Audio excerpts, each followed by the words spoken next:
ஓம் தத்புருஷாய வித்மஹே மகாதேவாய தீமஹி தன்னோ ருத்ர பிரசோதயாத். நாம் தற்போது 2025ஆம் ஆண்டின் இறுதியை நெருங்கிக் கொண்டிருக்கிறோம். 2026ஆம் ஆண்டின் முதல் மாதமான ஜனவரி மாதத்தில் நுழைய உள்ளோம். நிகழும் ஸ்ரீ மங்களகரமான விசுவாச ஆண்டு மார்கழி மாதம் 17ஆம் நாள் திரியோதசி திதியில் ரோகிணி நட்சத்திரத்தில் சுபம் நாமயோகத்தில் கௌளவம் கர்ணத்தில் சித்த யோகத்தில் வியாழக்கிழமை அன்று இந்த மகத்தான ஜனவரி மாதம் பிறக்கின்றது. இந்த மாதத்தில் பல கிரகங்கள் தங்களின் நிலைகளை மாற்ற உள்ளன. ஜோதிட சாஸ்திரப்படி ஜனவரி 1, 2026இல் கிரகங்களின் சிறப்பு சேர்க்கையால் உருவாகும் மிகப்பெரிய யோகமான சங்கோண யோகம் ஒரு சில ராசிக்காரர்களுக்கு மங்களகரமானதாகவும் அதிர்ஷ்டமானதாகவும் வாழ்வில் புதிய வெளிச்சம் தருவதாகவும் அமையும். ஜனவரி மாதம் 13ஆம் தேதி செல்வத்தின் அதிபதியான சுக்கிர பகவான் மகர ராசிக்கு செல்ல உள்ளார். ஜனவரி மாதம் 15ஆம் தேதி கிரகங்களின் தலைவனாக கருதப்படும் சூரிய பகவான் மகர ராசிக்குள் நுழைய உள்ளார். ஜனவரி மாதம் 16ஆம் தேதி கிரகங்களின் தளபதியான செவ்வாய் பகவான் மகர ராசியில் சஞ்சரிக்க உள்ளார். இம்மாதம் அதாவது ஜனவரி 17ஆம் தேதி புதன் பகவானும் ஜனவரி 18ஆம் தேதி சந்திர பகவானும் மகர ராசிக்கு செல்ல உள்ளனர். இவ்வாறு ஜனவரி மாதத்தில் கிரகங்கள் தங்களின் ராசியை மாற்றுவதால் அதன் தாக்கம் அனைத்து ராசிக்காரர்களின் வாழ்க்கையிலும் காணப்படும். குறிப்பாக சில ராசிக்காரர்களுக்கு அதிர்ஷ்டம் பிரகாசிக்கப் போகிறது. இதன் விளைவாக தொழில் மற்றும் வணிகத்தில் நல்ல முன்னேற்றம் ஏற்பட போகிறது. அதே சமயம் ஆரோக்கியமும் சிறப்பாக இருக்கப் போகிறது. மேலும் சில ராசிக்காரர்களுக்கு கண்டமும் காத்திருக்கிறது. உயிர் போகும் ஆபத்து கூட வரலாம். எச்சரிக்கையாக இருக்கவும். யமனே எதிரில் வந்தாலும் சிவனின் அருள் இருந்தால் எதிலும் வெற்றி பெறலாம். சிவ வழிபாடு கர்ம வினைகளை அளிக்கும். இந்த கிரகங்களின் பெயர்ச்சியால் இம்மாதம் உங்கள் வாழ்வில் நடக்க இருக்கும் சுப மற்றும் அசுப பலன்கள் என்ன என்பதனையும், அசுப பலன்கள் ஏற்படுமாயின் ராசிக்காரர்கள் செய்ய வேண்டிய பரிகாரம் என்ன, வழிபட வேண்டிய தெய்வம் யார் என்பதனை பற்றியும் விரிவாக காண்போம். பிறக்கப் போகும் இம்மாதத்தில் உங்கள் வாழ்வில் வளமும் நலமும் செல்வ செழிப்பும் பெற்று வாழ்வின் உயரிய நிலையை அடைய எல்லாம் வல்ல எம்பெருமானை வேண்டி விரும்பி கேட்டுக்கொள்கிறேன். கடின உழைப்பினால் மட்டுமே வாழ்வில் வளம் பெறும் கன்னிராசி அன்பர்களே, நீங்கள் உணவிற்கு முக்கியத்துவம் அளிப்பவர்கள். இந்த மாதம் எதிலும் கவனமாக இருப்பது நன்மை தரும். சுக்கிர பகவானின் சஞ்சாரம் பணவரத்தை அதிகப்படுத்தும். பேச்சின் இனிமை சாதுரியம் இவற்றால் எடுத்த காரியங்கள் கைகூடும். புண்ணிய காரியங்களில் நாட்டம் அதிகரிக்கும். தந்தையுடன் வீண் வாக்குவாதங்களை தவிர்ப்பது நல்லது. அவரை அனுசரித்து செல்வது மிக நல்லது.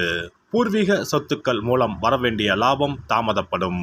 தொழில் வியாபாரத்தில் எதிர்பார்த்த லாபம் பெற கடினமாக உழைக்க வேண்டியிருக்கும். புதிய ஆர்டர்கள் கிடைப்பதில் தாமதம் உண்டாகும். உத்தியோகத்தில் இருப்பவர்கள் கூடுதலாக உழைக்க வேண்டியிருக்கும். முயற்சிகள் எதிர்பார்த்த பலன் தராமல் போகலாம். வீண் அலைச்சல்கள் உண்டாகலாம். குடும்பத்தில் இருப்பவர்கள் உங்களின் ஆலோசனைகளை கேட்டு எதையும் செய்வார்கள். கணவன் மனைவிக்கு இடையே இருந்து வந்த பிரச்சனைகள் நீங்கும். பிள்ளைகளுடன் அனுசரித்து செல்வது நல்லது. பெண்களை பொறுத்தவரை எதிலும் முழு கவனத்துடன் ஈடுபடுவது நன்மையை தரும். பணவரத்து எதிர்பார்த்தபடி இருக்கும். கலைத்துறையினர் மற்றவர்களுக்கு உதவ போய் வீண் பழிகளை ஏற்பர். கவனம் தேவை. தொழில் தொடர்பான அலைச்சல்கள் அதிகரிக்கும். ஆனால் பணவரத்து திருப்திகரமாக இருக்கும். மற்றவர்களின் கருத்துக்களுக்கு மதிப்பு கொடுப்பது நன்மை தரும். அரசியல் துறையினருக்கு கூடுதல் பணி சுமையை ஏற்க வேண்டி இருக்கும். மேலிடத்தில் உங்களது கருத்துக்களை தெரிவிக்கும் போது கவனமாக பேசுவது நல்லது. வீண் அலைச்சல் தடை தாமதம் ஏற்படலாம். கவனம் தேவை. புதிய முயற்சிகளை தள்ளி போடுவது நல்லது. மாணவர்களுக்கு கல்வியில் வெற்றி பெற அதிக ஈடுபாட்டுடன் படிப்பது நன்மையை தரும். வீண் அலைச்சல்கள் ஏற்படலாம். நட்சத்திர பலன்கள் உத்திரம் 2, 3, 4ஆம் பாதங்கள். இந்த மாதம் வீண் கவலை ஏற்பட்டு நீங்கும். உடல் ஆரோக்கியத்தில் கவனம் தேவை. உங்களது சொத்து தொடர்பான விவகாரங்களில் தாமதம் ஏற்படும். பக்தியில் நாட்டம் அதிகரிக்கும். நெருங்கிய நண்பர்களிடம் மனஸ்தாபம் ஏற்படலாம். அஸ்தம் நட்சத்திரம். இந்த மாதம் தொழில் வியாபாரத்தில் ஈடுபட்டு இருப்பவர்கள் பார்ட்னர்கள் மற்றும் வாடிக்கையாளர்களிடம் அனுசரித்து செல்வது நன்மையை தரும். உத்தியோகத்தில் இருப்பவர்கள் வேலைப்பளு ஏற்பட்டாலும் எப்படியாவது செய்து முடித்து விடுவீர்கள். சக ஊழியர்களின் ஒத்துழைப்பும் இருக்கும். சித்திரை 1, 2ஆம் பாதங்கள். இந்த மாதம் குடும்பத்தில் இருப்பவர்களுடன் ஏதாவது ஒரு வகையில் வாக்குவாதம் உண்டாகும். கணவன் மனைவிக்கு இடையே சிறு சிறு மனஸ்தாபம் உண்டாகும். சகோதரர்களிடம் கருத்து வேற்றுமை ஏற்படலாம். வெளியூர் பயணங்கள் செல்ல வேண்டி இருக்கும். புதன்கிழமையில் அருகில் இருக்கும் காவல் தெய்வத்தை வணங்க மனதில் இருந்த குழப்பம் நீங்கி நிம்மதி உண்டாகும். கடன் பிரச்சனைகள் தீரும். சிறப்பு தொகுப்பு.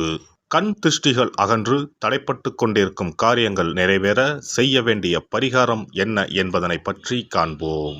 வாழ்க்கையில் நல்ல நிலையில் இருந்தவர்கள் கூட திடீரென்று பொருளாதாரம் இழந்து மன கஷ்டங்களுடன் வாழும் நிலை ஏற்படும். இந்த நிலை எதனால் ஏற்பட்டது என்று ஆராய்ந்து பார்த்தால் பெரும்பாலும் அவர்களின் மீதான கண் திருஷ்டிதான் காரணமாக இருக்கும். கல்லடி பட்டாலும் கண்ணடி படக்கூடாது என்று சொல்வார்கள் அல்லவா, அது உண்மைதான். இது போன்ற பிறரின் பொறாமை கொண்ட கண் திருஷ்டியினால் பலரின் வாழ்க்கை சிரமத்திற்கு ஆளாக நேரிடும். இது போன்ற கண் திருஷ்டிகளிலிருந்து எப்படி தப்பிப்பது? இருக்கவே இருக்கிறது எளிதாக கிடைக்கும் ஊமத்தஞ்செடி.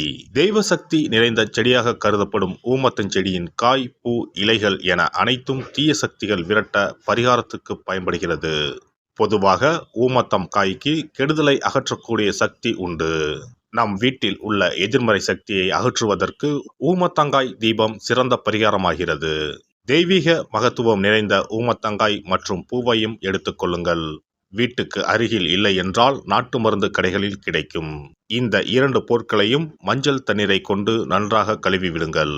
சிறிது நேரம் அவற்றிலுள்ள ஈரம் போக ஆறவிட்டு பிறகு அவற்றை ஒரு மஞ்சள் துணியில் குலதெய்வத்தை வேண்டி ₹1 நாணயத்தோடு சேர்த்து முடிந்து வீட்டின் நிலைப்படியில் கட்டி தொங்கவிடுங்கள்.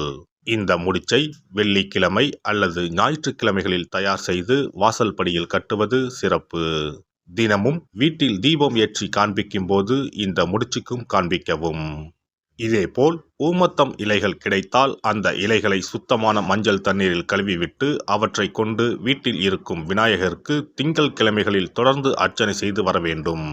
ஊமத்தம் பூவையும் விநாயகருக்கு சூட்டலாம். 3 வாரங்கள் தொடர்ந்து திங்கள் கிழமைகளில் விநாயகருக்கு ஊமத்தை இலையால் அர்ச்சனை செய்து ஊமத்தம் பூவை சூட்டி வழிபட்டால் வீட்டில் உள்ள கெட்ட சக்தி நடமாட்டம் மற்றும் கண் திருஷ்டிகள் தீரும். ஊமத்தம் செடியும் சிவபெருமானுக்கு உகந்த இலை ஆகும். இந்த ஊமத்தங்காய் வைத்து சிவபெருமானுக்கு தீபம் ஏற்றி வழிபடுவதன் மூலம் நமது பிரச்சனைகளில் இருந்து எளிதாக விடுபட முடியும். முதலில் 2 ஊமத்தங்காய்களை எடுத்துக்கொள்ள வேண்டும். அவற்றின் மீது முட்கள் இருப்பதால் மிகவும் கவனமாக கையாள வேண்டும். ஊமத்தங்காயின் காம்பு பகுதிகளை வெட்டி கொண்டு கத்தியை பயன்படுத்தி ஊமத்தங்காயின் உள்ளே இருக்கும் விதை பகுதியை முழுவதுமாக நீக்கிவிட வேண்டும். பின்னர் 2 அகல் விளக்குகள் மற்றும் விளக்கு வைப்பதற்கான 2 தட்டுகளை எடுத்து சுத்தம் செய்து அவற்றிற்கு மஞ்சள் குங்குமம் போட்டு வைத்துக் கொள்ள வேண்டும். பின்னர் 2 தட்டின் மீதும் ஒவ்வொரு அகல் விளக்கை வைத்துக் கொள்ள வேண்டும்.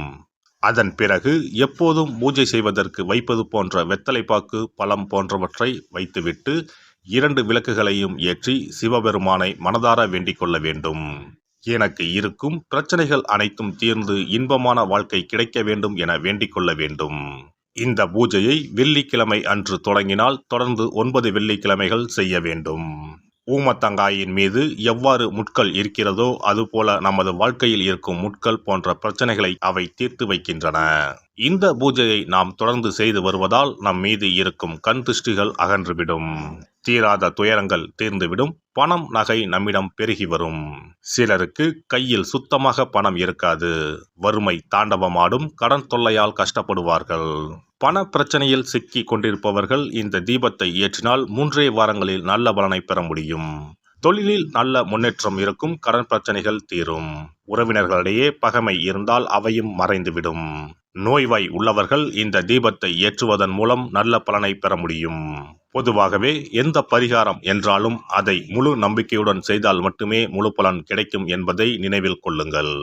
எல்லாம் வல்ல இறையருளால் நீங்களும் உங்கள் அன்பு குடும்பமும் உடல் நலம், நீலாயுள், நிறை செல்வம், உயர் புகழ், மெய்ஞானம் ஓங்கி வாழ்க வளமுடன்.